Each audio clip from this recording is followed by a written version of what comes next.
Hello friends, welcome back to our YouTube channel. We are learning. Today we are going to learn some current affairs of June 2025. So this can be considered as a part 2 anamata. So June 2025 current affairs. Friends, already నేను part 1 June 2025 current affairs గురించి అయితే చెప్పాను అనమాట. So in case మీరు ఆ video చూడకపోతే description లో ఆ వీడియో గురించి మెన్షన్ చేశాను, అది చూడండి. Coming to part 2. Assam.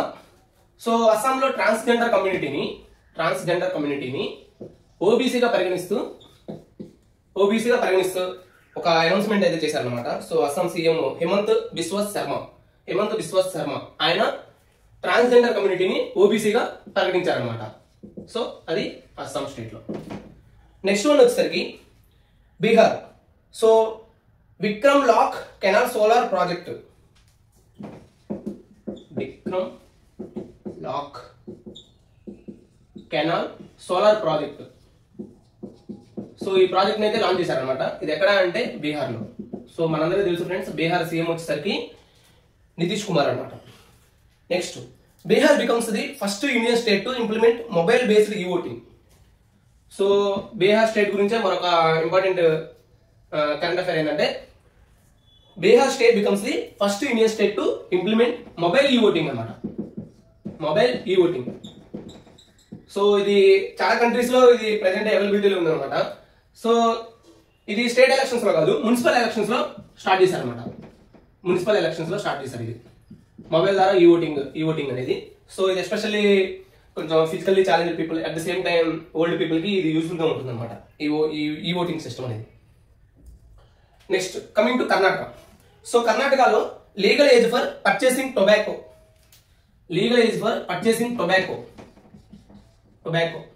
21 years చేశారనమాట. అది ఏ స్టేట్ అయ్యా అంటే కర్ణాటక. ఫ్రెండ్స్, మనందరూ తెలుసు టొబాకో వల్ల చాలా డిసీజెస్ ఇవన్నీ హెల్త్ అనేది ఎఫెక్ట్ అవుతూ ఉంటుంది అనేసి. నార్మల్ గా మిగిలిన స్టేట్స్ లో అయితే 18 years ఉంది. సో బట్ కర్ణాటకలో మాత్రం 21 years చేశారనమాట.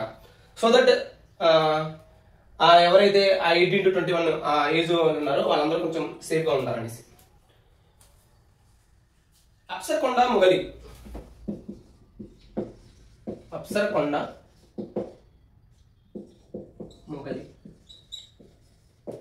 సో ఇది అనేది అప్సర్కొండ మొగలి అనేది new marine wildlife sanctuary అన్నమాట. సో ఇది ఎక్కడుంది అంటే కర్ణాటకలో ఉంది. ఇది ఒక ఇంపార్టెంట్ కర్ణాటక. నెక్స్ట్ వన్ వచ్చేసరికి coming to Kerala. So Aralam wildlife sanctuary. So కేరళలోని Aralam wildlife sanctuary. So ఈ వైల్డ్ లైఫ్ శాంచురీ నేమ్ అయితే చేంజ్ చేశారనమాట. అదేంటంటే Aralam butterfly sanctuary. So Aralam butterfly శాంచురీగా పేరు మార్చేశారు. అండ్ నౌ ఈ అరాలం బటర్ఫ్లై శాంచురీ అనేది ఇండియాలోనే ఫస్ట్ బటర్ఫ్లై శాంచురీ అనమాట. ఫ్రెండ్స్, మనందరూ తెలుసు ఫస్ట్ బటర్ఫ్లై శాంచురీ ఇది కేరళలో ఉంది. అండ్ బటర్ఫ్లై నేషనల్ పార్క్ కూడా ఉన్నాయి అనమాట. సో ఫర్ ఎగ్జాంపుల్ బన్నేర్ఘట్టు ఇన్ కర్ణాటకలోని బన్నేర్ఘట్టు నేషనల్ పార్క్ అనేది బటర్ఫ్లై నేషనల్ పార్క్ అన్నమాట అది. అండ్ కేరళలోనే Eravikulam national park.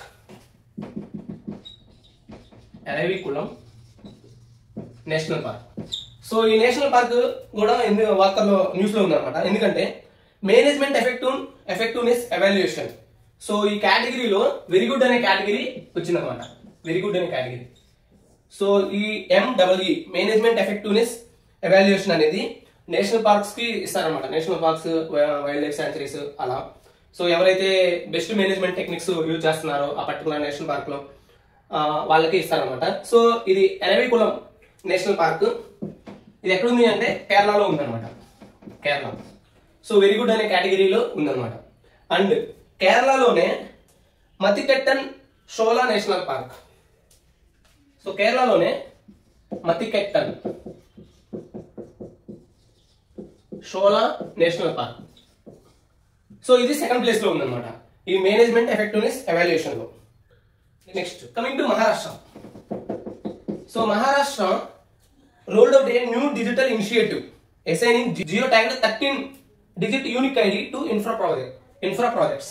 So friends మనందరూ తెలుసు ఇండియాలోనే కాదు ఈవెన్ అదర్ కంట్రీస్ లో కూడా ఈ ఇన్ఫ్రాస్ట్రక్చర్ ప్రాజెక్ట్స్ జరగాలంటే లాట్ ఆఫ్ టైం టేకింగ్ అనమాట, time taking process and at the same time delaying అలా జరుగుతూ ఉంది అనమాట. సో మహారాష్ట్ర గవర్నమెంట్ ఏం చేసిందంటే rolled out a new digital initiative. So ఈ ఇనిషియేటివ్ ఏంటంటే జియో ట్యాగ్డ్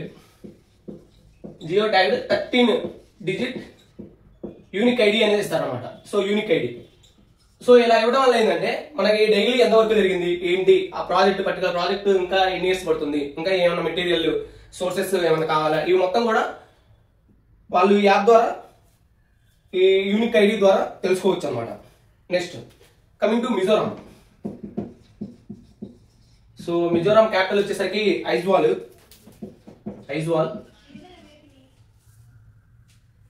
నెక్స్ట్ మిజోరాం ఈ స్టేట్ ఏం జరిగిందంటే స్క్వాడ్రన్ లీడర్ మనీషా పాడి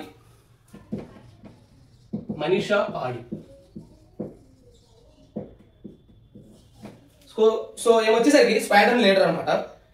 she has become the first female AD camp in Indian history to be appointed to A governor. Friends మనందరూ తెలుసు governor కానీ లేదా ప్రెసిడెంట్ కానీ వీళ్ళకి ఏంటంటే AD క్యాంప్ అంటే ఏంటంటే పర్సనల్ అసిస్టెంట్ లాగా ఉంటారు అనమాట. AD camp personal assistant like ఆ సెక్యూరిటీ అవన్నీ వీళ్ళే చూసుకుంటా ఉంటారు అనమాట. సో అలా ఈ మనీషా పాడి అనే ఆమె first female Indian history to be appointed to A governor. So Mizoram governor కి ఈమె AD గా అపాయింట్ అయింది అనమాట. AD camp Meghalaya. So Indian institute of corporate affairs IICA. So దీని హెడ్ క్వార్టర్స్ వచ్చేసరికి మనేసర్ ఇది హర్యానా స్టేట్ లో ఉంది అనమాట. సో ఈ Indian institute of corporate affairs యొక్క రీజనల్ సెంటర్ అనేది మేఘాలయలోని షిల్లాంగ్ లో ఎస్టాబ్లిష్ చేశారనమాట. సో అది ఫస్ట్ రీజనల్ సెంటర్ అనమాట. Next coming to Tamil Nadu. So తమిళనాడుకి వచ్చేసరికి government declared Dhanushkodi as a greater flamingo sanctuary to protect migratory birds. So Dhanushkodi, so మనం రామేశ్వరం వెళ్తే ఖచ్చితంగా ధనుష్కోడి విజిట్ చేస్తారనమాట. సో ఈ ధనుష్కోడి లైక్ బౌ షేప్ లో ఉంటుంది, అందుకే దాన్ని ధనుష్కోడి అంటారు. అండ్ ఈ ధనుష్కోడికి అడ్జసెంట్ గా మనకి మన్నార్ గల్ఫ్ మెరైన్ శాంచురీ అవన్నీ ఉంటాయి అనమాట. సో ఇక్కడ గవర్నమెంట్ వచ్చేసరికి దీన్ని గ్రేటర్ ఫ్లెమింగో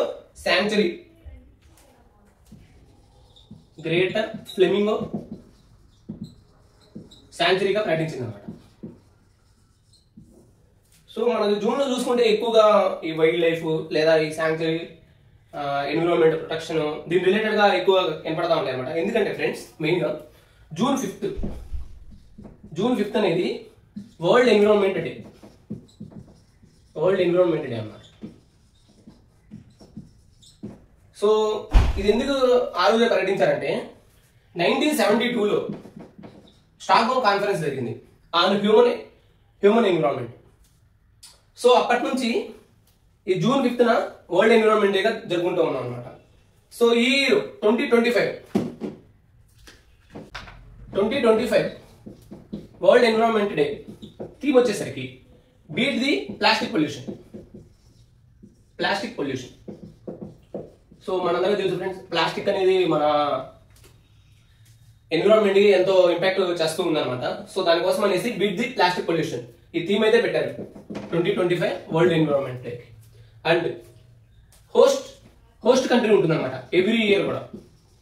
సో ఈ హోస్ట్ కంట్రీ వచ్చేసరికి ఈసారికి రిపబ్లిక్ ఆఫ్ కొరియా. సో ఇది friends World Environment Day and దాని యొక్క బ్యాక్గ్రౌండ్.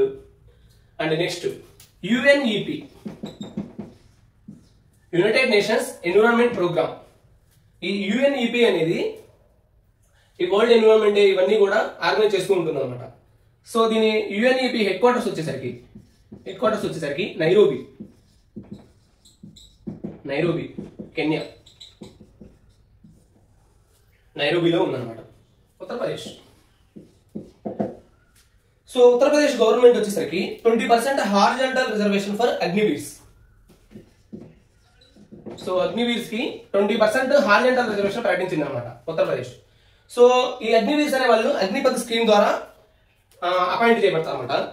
సో ఈ అగ్నివీర్స్ ఎవరంటే navy and army and air force, Indian armed forces లో వీళ్ళని అపాయింట్ చేస్తారనమాట. సో ఈ అగ్నివీర్స్ అనే వాళ్ళు అగ్నిపథ్ స్కీమ్ ద్వారా నియమించబడ్డారు. అండ్ ఈ అగ్నిపథ్ స్కీమ్ వచ్చేసరికి సెప్టెంబర్ 2022 నుంచి స్టార్ట్ చేశారన్నమాట. సెప్టెంబర్ 2022. అండ్ ఇక్కడ వచ్చేసరికి ఏజ్ లిమిట్ ఉంది అనమాట, 17.5 to 21 years వరకు. అయితే ఫర్ ద ఇయర్ 2022 ఈ ఇయర్ కి కొంచెం చాలా మంది అంటే మేము ఏజ్ మిస్ అయిపోయాము అది ఇదని కొంచెం ప్రొటెస్ట్ లాగా చేస్తే అప్పుడు ఆ ఏజ్ లిమిట్ అనేది 23 years వరకు, ఓన్లీ ఫర్ ద 2022 ఈ ఇయర్ కి 23 years వరకు ఎక్స్టెండ్ చేశారు అన్నమాట. అండ్ 23 ఆన్వర్డ్స్ 17.5 to 21 years ఈ ఏజ్ లిమిట్ తీసుకుంటున్నారు అనమాట. నెక్స్ట్ సపోజ్ ఒక 100 members ని అగ్నివీర్స్ గా నియమించుకున్నారు అనుకోండి, వాళ్ళలో 25% ని రిటైన్ చేసుకుంటారు అనమాట, based on there performance and other aspects. Next వీళ్ళకి 4 years అన్నమాట, 4 years మాత్రమే వాళ్ళు ఆ సర్వీస్ లో ఉంటారు. ఆఫ్టర్ దట్ వాళ్ళు రిటైర్ అవుతారు అనమాట ఆ సర్వీస్ నుంచి. అప్పుడు వాళ్ళకి ఫిక్స్డ్ అమౌంట్ అనేది, లంసమ్ అమౌంట్ అనేది వస్తుంది అనమాట. అది ఎంత వస్తుందయ్యా అంటే 11.71 lakhs. సో ఆ 4 years సర్వీస్ ఎవరైతే కంప్లీట్ చేశారో వాళ్ళకి 11.71 lakhs అనేది లంసమ్ అమౌంట్ గా వస్తుంది.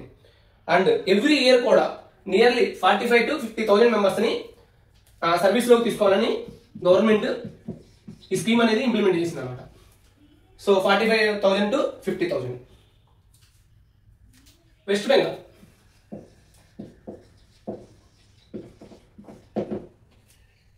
So coming to west Bengal, Kolkata high court అనేది ఒక రిమార్కబుల్ జడ్జ్మెంట్ అయితే ఇచ్చింది అనమాట. అదేంటంటే ఒక 15-year-old బాయ్ కి వాళ్ళ స్టెప్ ఫాదర్ సర్నేమ్ ని అడాప్ట్ చేసుకోవచ్చు అనేసి జడ్జ్మెంట్ ఇచ్చింది అనమాట. సో అది కోల్కతా హైకోర్టు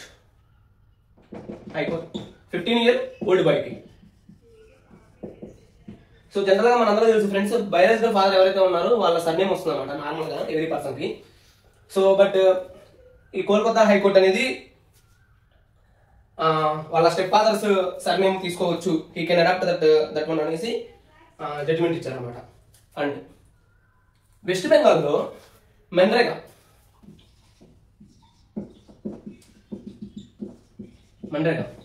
సో ఈ స్కీమ్ అనేది ఒక 3 years గా సస్పెండ్ చేశారు. సో యాక్టివిటీస్ మొత్తం కూడా స్టాప్ చేశారు over అలిజెడ్ irregularities. So Kolkata high court ఏం చెప్పిందంటే ఆ యాక్టివిటీస్ అంటే మన్రేగా స్కీమ్ ని తిరిగి స్టార్ట్ చేయండి, రెజ్యూమ్ చేయండి అనేసి చెప్పింది అనమాట. సో ఈ మన్రేగా స్కీమ్ దీని ఫుల్ ఫామ్ వచ్చేసరికి Mahatma Gandhi national rural employment guarantee act. So ఇది వచ్చేసరికి 2005 లో ఈ యాక్ట్ అనేది పాస్ చేశారు. అండ్ February 2nd 2006 నుంచి ఇంప్లిమెంట్ చేశారు అనమాట. 2006 నుంచి ఇంప్లిమెంట్ చేశారు. సో ఇది మనందరికీ బాగా తెలిసిందనమాట, ఎందుకంటే రూరల్ ఏరియాస్ లో ఉపాధి హామీ గ్రామీణ పథకం అనేసి పెట్టారు. సో ఇది ఏం చెప్తుందంటే రూరల్ ఏరియాస్ లో 100 working days అనేది ఖచ్చితంగా గవర్నమెంట్ అనేది కల్పించాలన్నమాట. 100 working days in case of any calamity లేకపోతే డ్రాట్ ఇవన్నీ వస్తే it can be extend up to 150 days. And ఈ మన్రేగా స్కీమ్ లో సెంట్రల్ ప్లస్ స్టేట్ రెండు కూడా ఫండ్స్ అనేవి ఇస్తుంది అనమాట, అదొక important thing. Next government of India. So government of India launch SPME CPI scheme. SPME CPI. So దీని ఫుల్ ఫామ్ వచ్చేసరికి scheme to promote manufacturing of electric passenger cars in India. So ఇది main గా ఏంటంటే EV electric vehicles ఉన్నాయి కదా, so దాని related scheme అనమాట. And దీని మెయిన్ మోటో ఏంటంటే టు అట్రాక్ట్ ఫారెన్ ఇన్వెస్ట్మెంట్ ని అట్రాక్ట్ చేయడానికి ఈ స్కీమ్ అనేది లాంచ్ చేశారనమాట. నెక్స్ట్ ధ్రువ పాలసీ. సో ఈ స్కీమ్ వచ్చేసరికి launched by department of post. So postal department ఉంది కదా, అది లాంచ్ చేసింది అనమాట. సో ఇది ఏంటంటే ఈ స్కీమ్ యొక్క మెయిన్ మోటో ఏంటంటే nationwide geo coded digital address system. So టెక్నాలజీని యూజ్ చేసుకొని geo coded digital address system దాన్ని ఇంప్లిమెంట్ చేయడానికి ఈ ధ్రువ పాలసీ అనేది డిపార్ట్మెంట్ ఆఫ్ పోస్ట్ లాంచ్ చేసింది అనమాట. అండ్ అమిత్ షా గారు, మన హోమ్ మినిస్టర్ అమిత్ షా గారు, ఆయన ఏంటంటే ఇనాగ్రేటెడ్ BBA భారతీయ భాషా అనుభాగ్. అది ఎందుకంటే to integrate Indian languages into administrative and governance process. Home minister Amit Shah గారు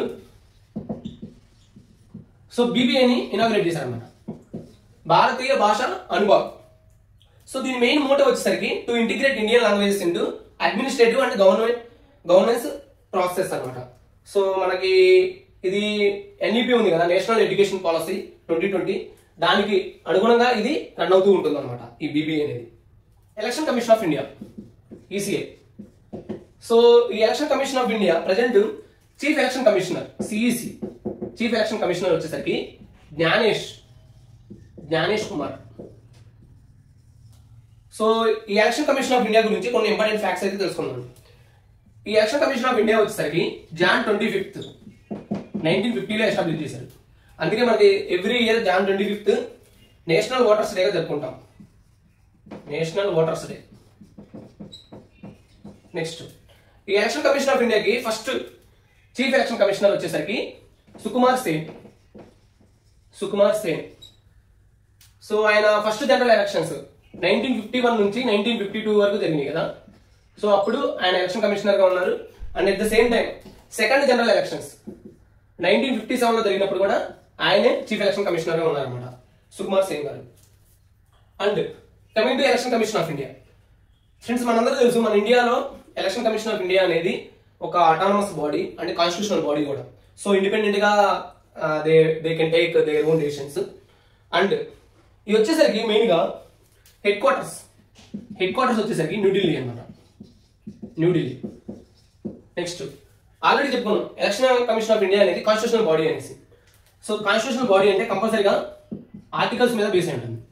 సో ఇండియన్ కాన్స్టిట్యూషన్ లో ఆర్టికల్ 324 అనేది ఎలక్షన్ కమిషన్ ఆఫ్ ఇండియా గురించి చెప్తుంది అనమాట.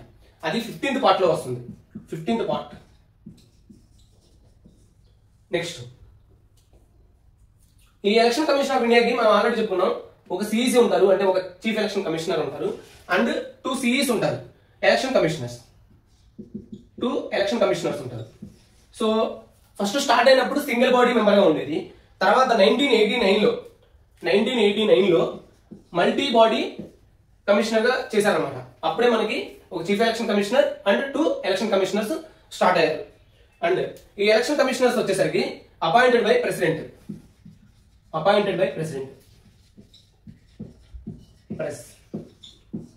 ద్వారా అపాయింట్ చేయబడతారు. అండ్ వీళ్ళు 6 years or 65 years age. So whichever is earlier, అప్పటి వరకు కూడా ఆ పోస్ట్ లో ఉంటారన్నమాట. అండ్ వీళ్ళని సపోజ్ రిమూవ్ చేయాలి అంటే సుప్రీంకోర్టు జడ్జిని ఏ విధంగా అయితే రిమూవ్ చేయగలమో వీళ్ళని అలానే రిమూవ్ చేయాలన్నమాట. దట్ మీన్స్ ఫస్ట్ పార్లమెంట్ లో వాళ్ళ గురించి ఇంపీచ్మెంట్ అనేది పాస్ చేయాలి. Later they can be removed based on their misconduct or ineffectiveness అన్నమాట. అండ్ వీళ్ళకి బడ్జెట్, ఎలక్షన్ కమిషన్ ఆఫ్ ఇండియాకి బడ్జెట్ అంటే దేని నుంచి చార్జ్ చేస్తారు అంటే consolidated fund of India. So వీళ్ళకి బడ్జెట్ దేని నుంచి ఇస్తారంటే consolidated fund of India.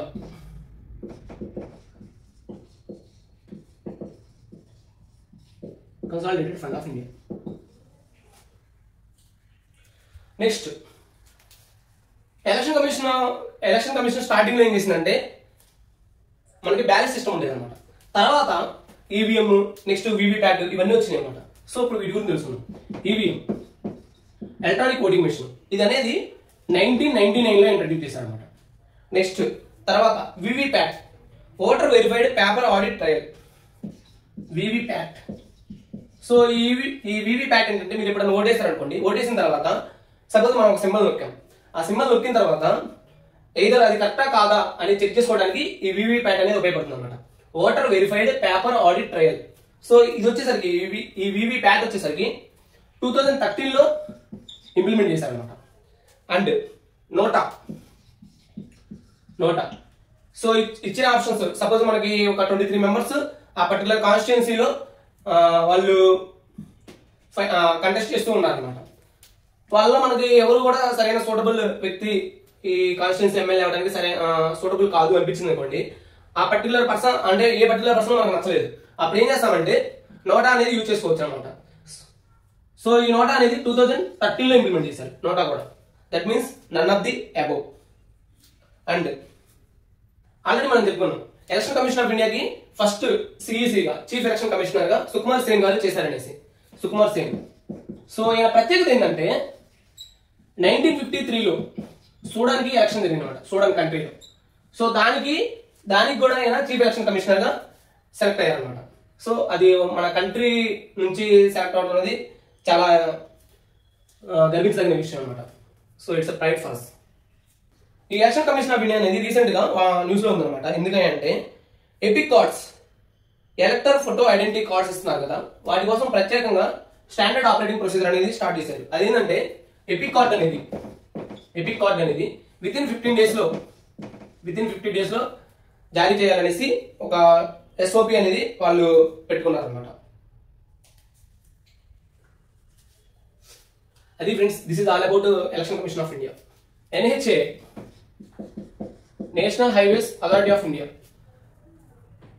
So introduced A cap of 10 projects per engineer. Cap of 10 projects per engineer. So ఒక ఇంజనీర్ 10 ప్రాజెక్ట్స్ కంటే ఎక్కువ ప్రాజెక్ట్స్ ని ఓవర్సీస్ చేయకూడదు అనేసి NHA, national highways authority of India, ఇది రూల్ అనేది పెట్టుకుంది అనమాట. నెక్స్ట్ మనం ఆల్రెడీ చెప్పుకున్నాం జూన్ 5న వరల్డ్ ఎన్విరాన్మెంట్ డే జరుపుకుంటాం అనేసి. సో ఆ రోజు PM మోడీ గారు న్యూఢిల్లీలో ఏం చెప్పారంటే ఏక్ పేడ్ మాకే నామ్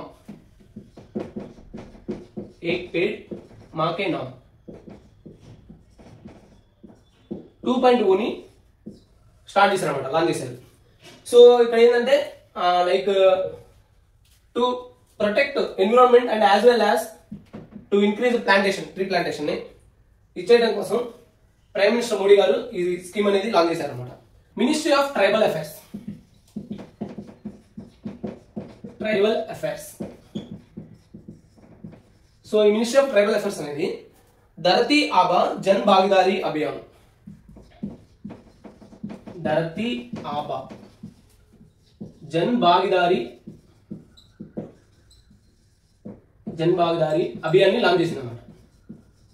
సో ఇది ఏంటంటే దీని మెయిన్ మోటో ఏంటంటే this is India's largest tribal empowering campaign అనమాట. సో ధరతీ ఆబా జన్ భాగీదారీ యోజన ఇది మెయిన్ గా ట్రైబల్ పాపులేషన్ కి సో ఎంపవర్ చేయడానికి ఇది ఒక క్యాంపెయిన్ లాగా లాంచ్ చేశారు అనమాట. Government of India has introduced 3000 rupees fast tag అనమాట. సో 3000 రూపీస్ ఫాస్ట్ ట్యాగ్ అయితే ఇంప్లిమెంట్ చేశారు. ఇది ఏంటంటే యాన్యువల్ పాస్. ఇది వచ్చేసరికి ఎప్పటి నుంచి ఇంప్లిమెంట్ చేయబోతున్నారు అంటే ఆగస్ట్ 15, 2025. సో మన 15 days లో ఇది ఇంప్లిమెంట్ చేయబోతున్నారు అనమాట. అండ్ ఈ యాన్యువల్ పాస్ దీని యొక్క మెయిన్ ఉద్దేశం ఏంటంటే అది 1 year or 200 trips దీనికి యూజ్ అవుతుంది అనమాట. So which ever is less. Next world sickle cell day.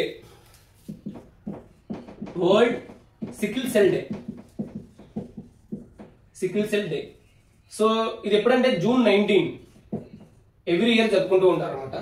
So ఈ సికిల్ సెల్ ఏంటంటే ఇది ఒక hereditary disease. So that means జన్యుపరంగా వస్తుంది అనమాట.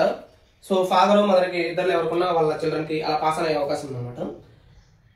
సో ఇది మెయిన్ గా ఏంటంటే ఈ సికిల్ సెల్ డిసీజ్ అనేది ట్రైబల్ పాపులేషన్ ఉంటారు కదా వాళ్ళలో కనబడుతుంది అనమాట. Tribal population. సో ఇది ఒక బ్లడ్ డిసీజ్ అనమాట సికిల్ సెల్ డిసీజ్ అనేది. UPSC, union public service commission. So ఇది వచ్చేసరికి ప్రతిభా సేతు.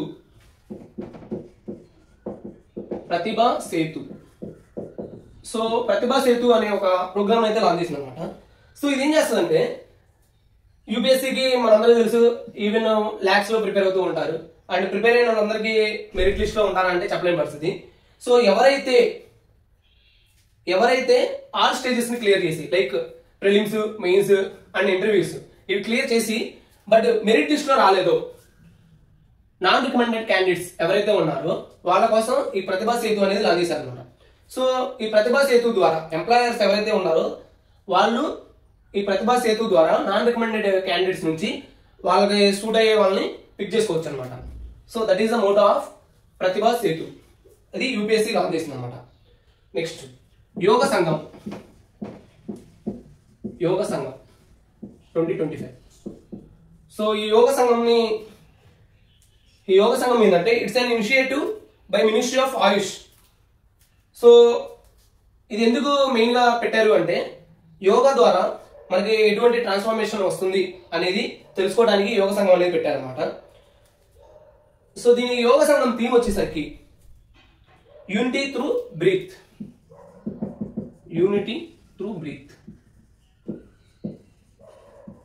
సో ఇది ఏ మినిస్ట్రీ కండక్ట్ చేస్తుందంటే మినిస్ట్రీ ఆఫ్ ఆయుష్.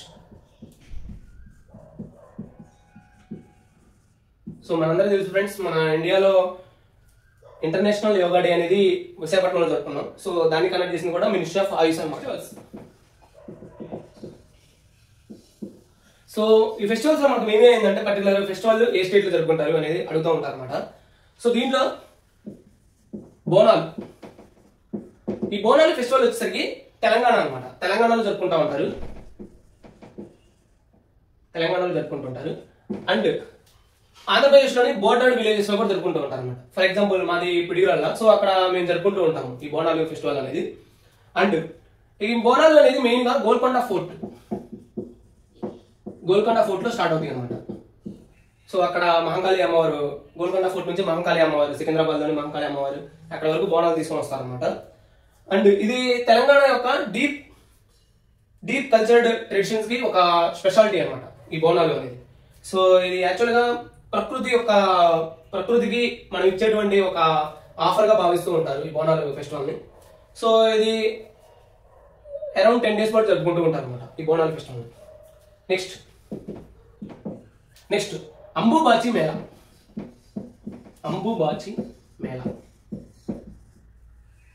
సో ఈ అంబుబాచి మేళా అనేది అస్సాంలోని కామాఖ్య దేవి టెంపుల్ లో జరుపుతారనమాట.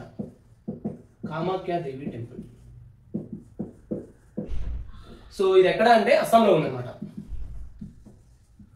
సో దీనికి ఒక హిస్టరీ అయితే ఉంది. దీని బ్యాక్గ్రౌండ్ ఇది వచ్చేసరికి మనకి దక్షుడు తెలుసు అనమాట. దక్షుడు ఆయన యజ్ఞం చేస్తారు. సో దక్ష యజ్ఞం మొదలు పెడతారు. దానికి సతీదేవి అంటే పార్వతీదేవికి ఆహ్వానం ఉండదు అనమాట, ఇన్విటేషన్ ఉండదు. సో అయినా కానీ ఆమె వెళ్తుంది అనమాట.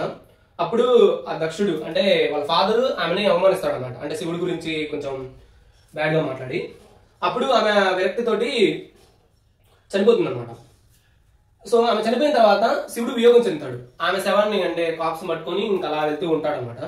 సో అది భరించలేనటువంటి శివుడు అలా వెళ్తూ ఉంటే విష్ణువు తన సుదర్శన చక్రంతో ఆమె కాప్స్ ని అంటే ఆమె డెడ్ బాడీని ముక్కలుగా చేస్తాడు అనమాట. అప్పుడు ఆ పార్ట్స్ లో చేసినప్పుడు మన భారతదేశంలోని డిఫరెంట్ ప్లేసెస్ లో పడుతుంది అనమాట. సో అలా పడిన ప్లేసెస్ ని మనం శక్తిపీఠాలు అంటారు. శక్తిపీఠాస్ అవి అంటే కొన్ని పురాణాల ప్రకారం ఏమో 51, కొన్ని పురాణాల ప్రకారం 180 ఉన్నాయి. సో మనం 51 గా తీసుకున్నామండి. సో ఇలా 51 శక్తిపీఠాస్ లో కామాఖ్య దేవి టెంపుల్ అనేది ఒకటి అనమాట. సో ఇక్కడ మెయిన్ గా ఈ అంబుబాచి మేళా అనేది ఎందుకు జరుపుకుంటారు అంటే మెన్స్ట్రుయేషన్ సైకిల్ స్టార్ట్ అయ్యే డేస్ అనేసి జరుపుకుంటూ ఉంటారు అనమాట. సో మన ఇండియాలో ఆ మెన్స్ట్రుయేషన్ సైకిల్ మీద ఉన్నటువంటి ట్యాబూస్ వీటిని రిమూవ్ చేయడానికి ఈ అంబుబాచి మేళా అనేది జరుపుకుంటూ ఉంటారు అనమాట.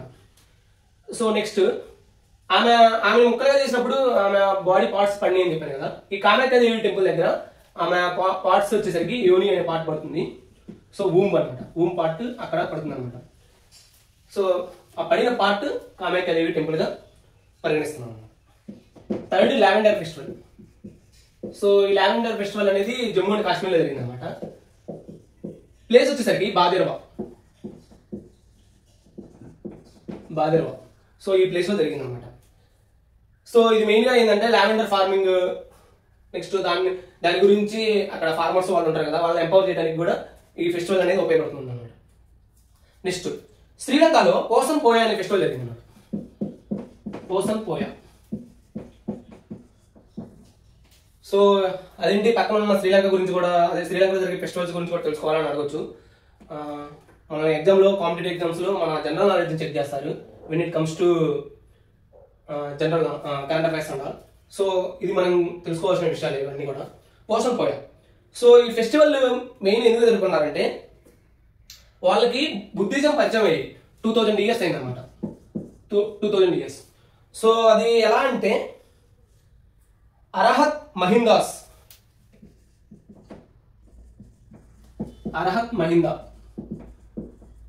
సో ఈయన ఫస్ట్ సెర్మన్ గివెన్ టు, అంటే ఎవరికి ఇచ్చారు అంటే దేవాన్ పియ తిస్సా.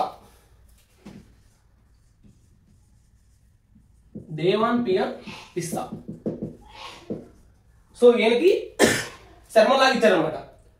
సో అప్పటి అది 2000 years అయిందన్నమాట. సో అందుకోసమని పోసం పోయా ఫెస్టివల్ అనేది శ్రీలంకలో జరుపుకున్నారు అనమాట. ఇది ఏ కంట్రీ అంటే శ్రీలంక.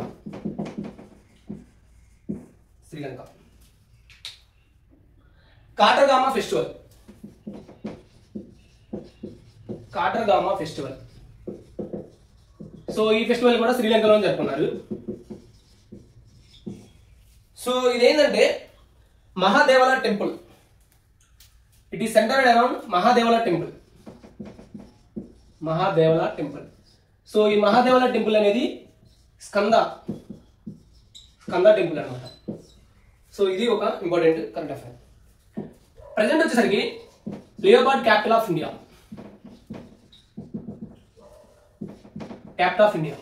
సో ఈ లియోపార్డ్ క్యాపిటల్ ఆఫ్ ఇండియాగా బెంగళూరు ప్రకటించబడింది అనమాట. సో ఎందుకంటే బెంగళూరులో అరౌండ్ 80 to 85 లేపర్డ్స్ ఉన్నాయి. సో అది ముంబైని క్రాస్ చేసింది అనమాట. సో ఈ లేపర్డ్స్ ఎక్కువగా కూడా బన్నేరుఘట్ట నేషనల్ పార్క్. ఫ్రెండ్స్ నేను ఆల్రెడీ చెప్పున్నాను, బన్నేరుఘట్ట నేషనల్ పార్క్ అనేది కర్ణాటకలో ఉంది.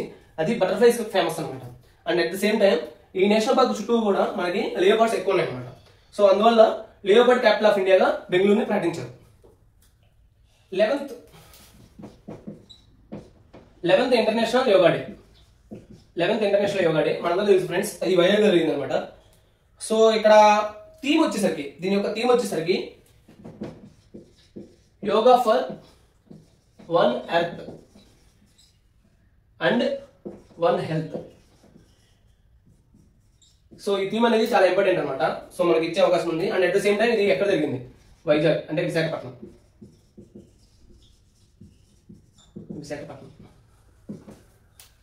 Next one operation Sindhu.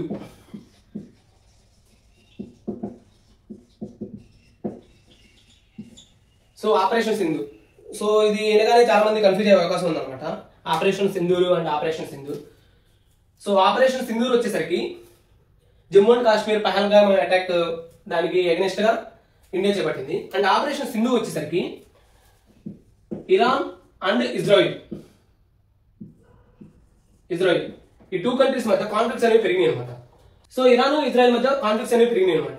So ఈ ఆపరేషన్ సింధు వచ్చేసరికి ఇరాన్ నుంచి మన ఇండియన్ నేషనల్ తీసుకొని రావడానికి ఈ ఆపరేషన్ సింధు అనేది లాంచ్ చేశారు అనమాట ఇండియన్ గవర్నమెంట్. పిఎం మోడీ గారు visited Croatia. So is the first Indian PM to visit Croatia అనమాట. సో ఇప్పుడు క్రొయేషియా గురించి కొన్ని ఇంపార్టెంట్ థింగ్స్ తెలుసుకున్నాండి. ఈ క్రొయేషియా పిఎం వచ్చేసరికి ఆండ్రేజ్ ప్లెంకోవిక్.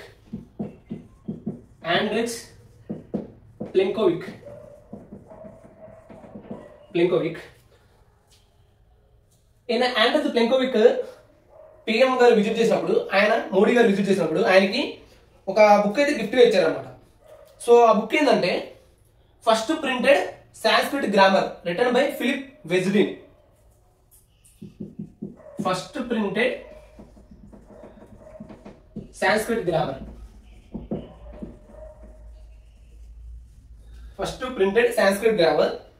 సో అది ఎవరు రాశారయ్యా అంటే ఫిలిప్ వెజ్లిన్. ఫిలిప్ వెజ్లిన్ 1790లో రాశారనమాట. 1790 ఆ ఇయర్ లో రాశారు.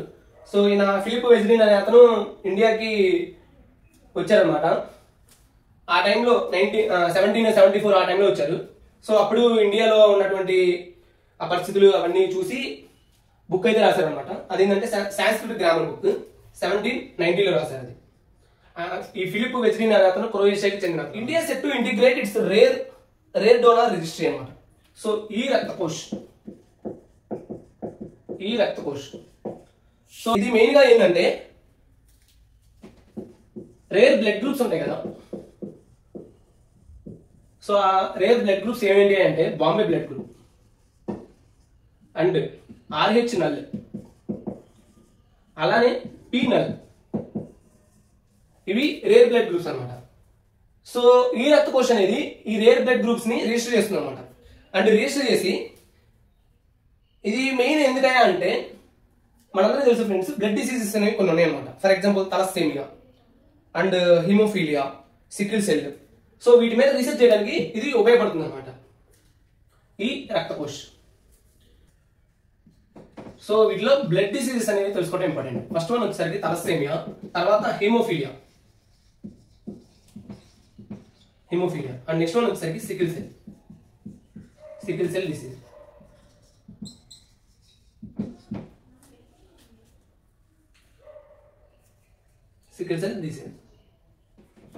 సిబిఎస్ఈ అనేది 10th బోర్డ్ ఎగ్జామ్స్ ఉంటాయి కదా, అవి 2 times రాసుకోవడానికి అనుమతి ఇచ్చింది అనమాట.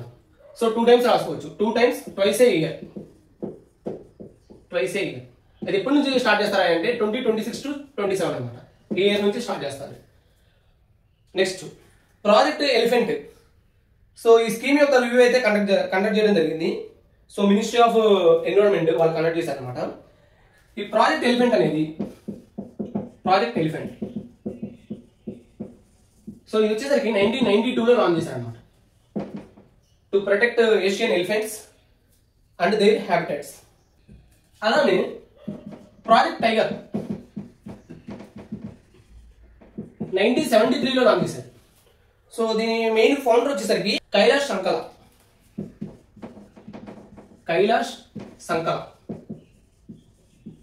ఈ ప్రాజెక్ట్ టైగర్ యొక్క ఫౌండర్ వచ్చేసరికి. సో ఇవి మెయిన్ ప్రాజెక్ట్ టైగర్ వచ్చేసరికి టైగర్స్ ని ప్రొటెక్ట్ చేయడానికి అనమాట. సో ఇది అనేది ఒకటి ఇంపార్టెంట్ మనకి. జూన్ 2025 కరెంట్ అఫైర్స్ అండ్ ఇది పార్ట్ 2గా కన్సిడర్ చేయండి. అండ్ పార్ట్ 3 అనేది నెక్స్ట్ వీడియోలో మనం చెప్పుకుందామండి. సో ఈ కరెంట్ అఫైర్స్ అనేవి చాలా ఇంపార్టెంట్ అనమాట. ఖచ్చితంగా మనకి 4 to 5 క్వశ్చన్స్ అయితే అడిగే అవకాశం ఉంది. So thank you for watching this video friends.